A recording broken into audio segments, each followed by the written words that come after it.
but more importantly, they create jobs all over the country. It's been amazing. And the business you've gotten in the midsize and the large trucks because of what we did with tariffs is incredible. It's incredible. So I congratulate both companies and thank you both for being here very much.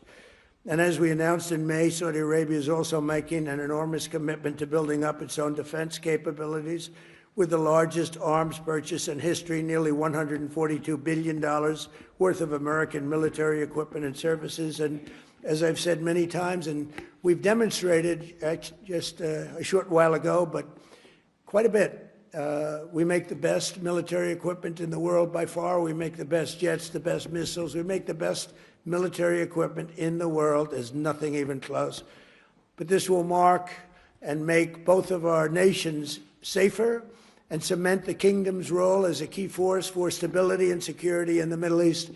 And they are, I think right now, I can say with what we did with our beautiful B-2 bombers going in and obliterating a very serious nuclear threat, which would have taken place in about a month from that date. They were ready to go.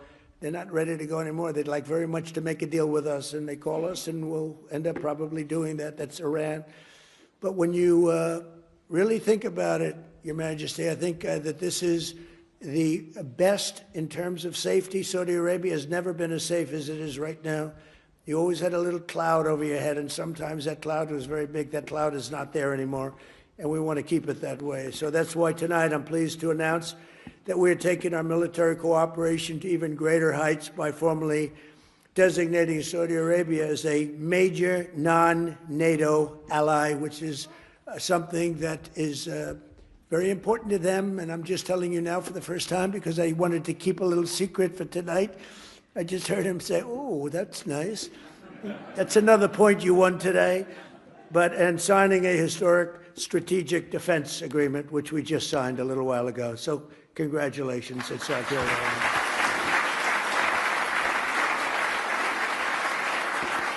A stronger and more capable alliance will advance the interests of both countries, and it will serve the highest interest of peace, and we all share in peace, and we've never had and been so close to truly everlasting peace in the Middle East. All my life I've heard, oh, peace in the Middle East, but it'll never happen. We did it. Now we have to make sure it matures properly and is really as strong as we think it can be, but we've gotten all good signals. I want to just thank you for all the help, too. I want to thank the Crown Prince for the role he played in the transformational peace deal that was achieved last month, and so many of the other things that happened to end the war in Gaza. Gaza, while it looks a little bit messy, it has for many, many years, I will tell you, many decades, but it's getting very close to being perfected, and people are shocked. And even the great experts that have gone around criticizing badly every country and every president and everything, they're all saying that what's taking place in the Middle East is a miracle. They're just calling it a miracle, and we're going to make it a miracle, and we're very close to doing that. But as you know, all of the living hostages were returned to their families. We got all 20 out of 20. And likewise, this sounds terrible, but the parents of the dead people, young men, mostly young men, almost all young men, they wanted those bodies back as much as the parents of the living. The parents of the living would do anything to get their boy back, and they got him back. And the parents of the dead wanted them just as much. It almost seemed as though they wanted them more. And today, through the efforts of Steve Witkoff and Jared Kushner and Marco Rubio and everybody worked together. We worked so hard together. 2 more bodies were brought back, and we're up to almost the full count. I think we're too short right now, and a lot of work has been done by Hamas, and a lot of people said they wouldn't be doing that, but they did do it.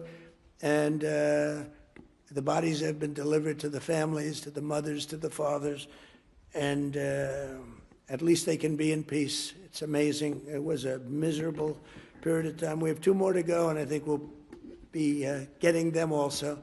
Not easy. That was not easy, not an easy situation. I've met with many of those parents, and what a time they've had.